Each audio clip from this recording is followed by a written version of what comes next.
Est-ce que vous pouvez vous présenter et quelle est votre activité respective sur la ferme? Bonjour, moi c'est Malo, donc j'ai 25 ans et je suis mi-temps maraîchage, mi-temps boulange.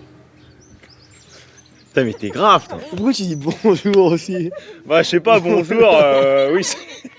Moi c'est Pierre Le Temps, je suis paysan boulanger. Donc je cultive des céréales et j'en fais du pain. Pourquoi vous êtes venu vous tester sur la ferme de la Mouvette? Quelles ont été vos motivations?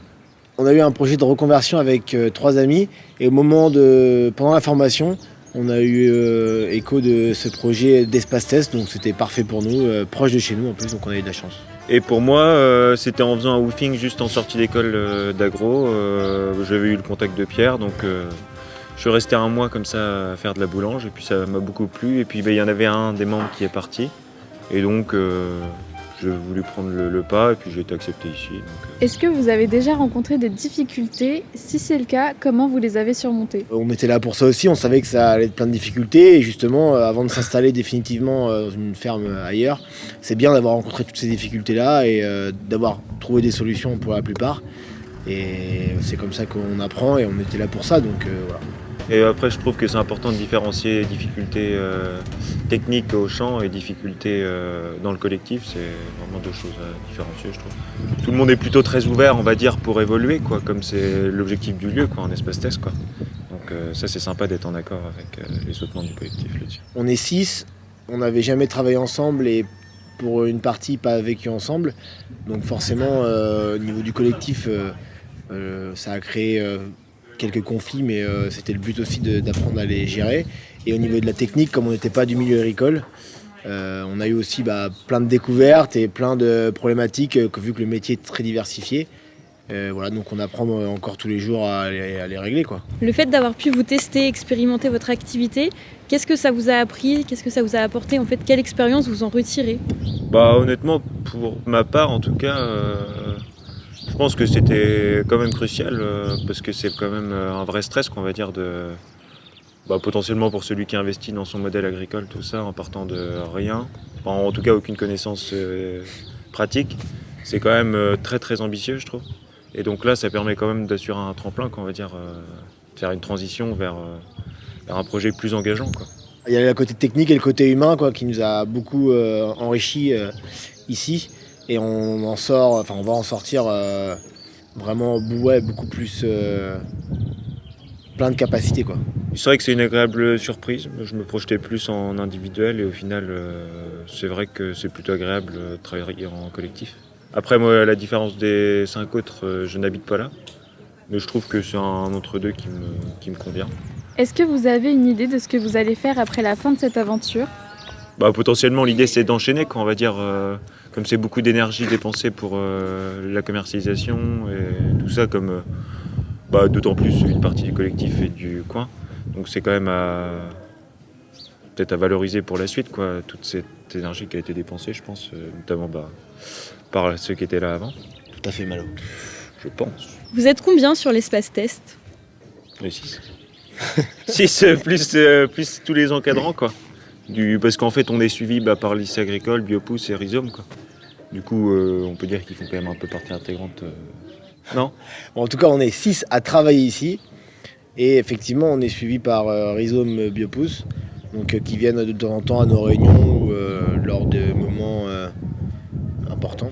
Malo, comment s'est passée ton intégration au vu de ta récente arrivée au sein d'un collectif déjà existant?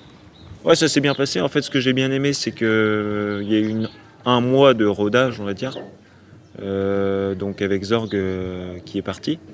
Et Joséphine, Pierre, c'était ceux que je côtoyais le plus, étant un pied dans les 2 ateliers. Donc ouais, ça c'était assez intéressant. On va dire cette période de transmission. Je pense qu'elle est quand même essentielle pour réussir à capitaliser un peu sur l'expérience qui a déjà eu lieu dans ce lieu. Et donc ça c'est pas mal pour des prochains, je pense. Et sinon du coup non, il y a eu quelques petites déconvenues au champ, tout ça. Mais bon, ça reste correct, c'est l'objectif du lieu aussi, quoi. Faut pas s'attendre à gagner une fortune dès le début, même si l'idée c'est de faire son prévisionnel au départ et donc d'essayer de s'y tenir à peu près, quoi. Donc de bien cadrer tout ça avec le reste du collectif dès le début sur ses attentes, tout ça. On fait pas un documentaire, hein, mais... Non. Quand vous êtes arrivé, est-ce que vous appréhendiez la vie en collectivité?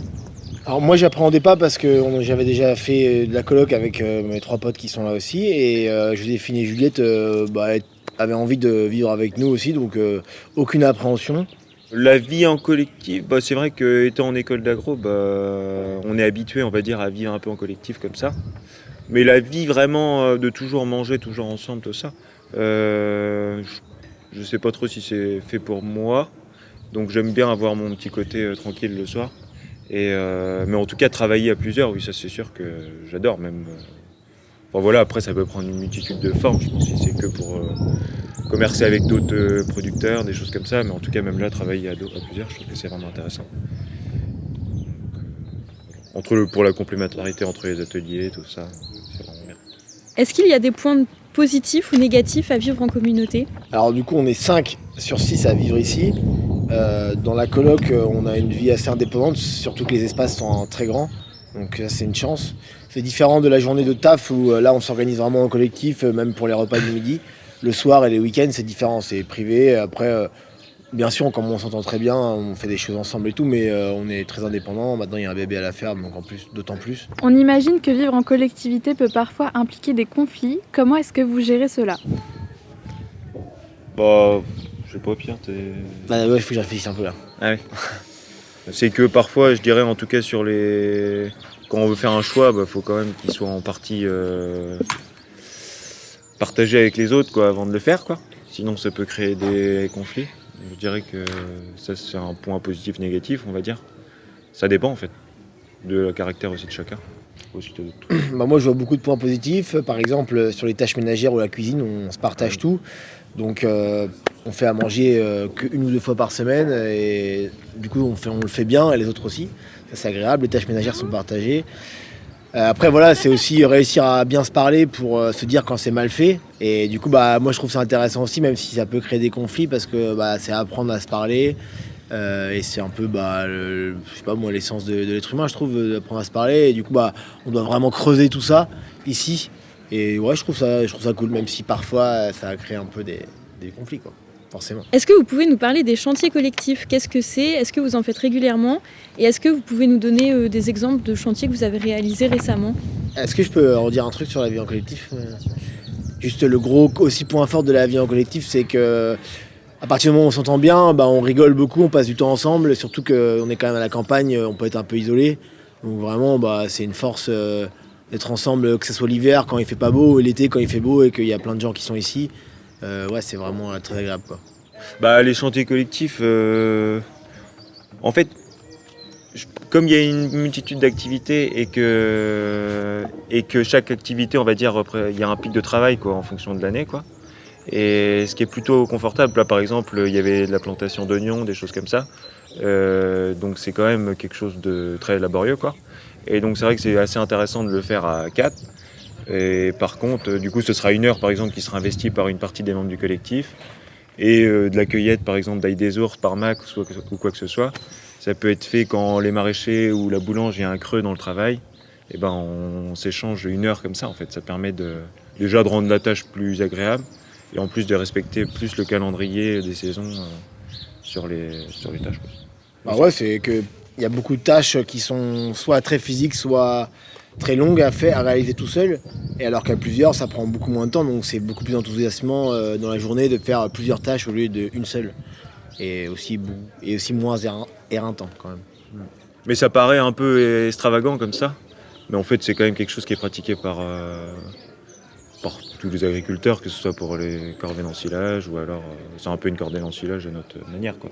C'est un peu ça. Avec des plus petits tracteurs. C'est ça. Est-ce que vous avez un système de mutualisation? On mutualise depuis le début beaucoup de choses, que ce soit la commercialisation, le matériel et d'autres trucs. Et surtout maintenant, depuis cette année, on mutualise l'argent. On a un seul compte, on va dire. Et parce qu'on avait envie pour la dernière année de tester ça, c'est un peu risqué humainement. Mais voilà, on avait envie de partir d'ici en ayant testé ça parce que ça permet d'optimiser plein de choses et puis d'être sur la même pied d'égalité sur les revenus, quoi. Donc ça, c'est top. Est-ce que vous auriez un conseil à donner aux futurs repreneurs de l'espace test? Bah, je pense qu'il faut quand même avoir un peu en tout cas une volonté de travailler en collectif, je pense. Parce que et d'être prêt à faire des concessions, et être prêt à avancer sur soi-même en tout cas. Je pense que c'est quand même assez important. Et après un point plus juste pratique, c'est d'être prêt à faire des sacrifices, en tout cas au début financièrement tout ça. Mais bon, il y aura bien un moment où ce sera rendu, mais en tout cas, je pense que c'est quand même important de l'avoir en tête, quoi. Ouais, on a mis de l'investissement à ce projet-là et on aimerait bien que ceux d'après s'installent confortablement et surtout qu'ils continuent un peu ce qu'on a mis en place d'une certaine manière. Par exemple, pour moi, sur les rotations des céréales, par exemple, ou sur la bonne utilisation du matériel. Donc, ouais, ça serait cool. Et puis d'apprendre à les connaître aussi, peut-être.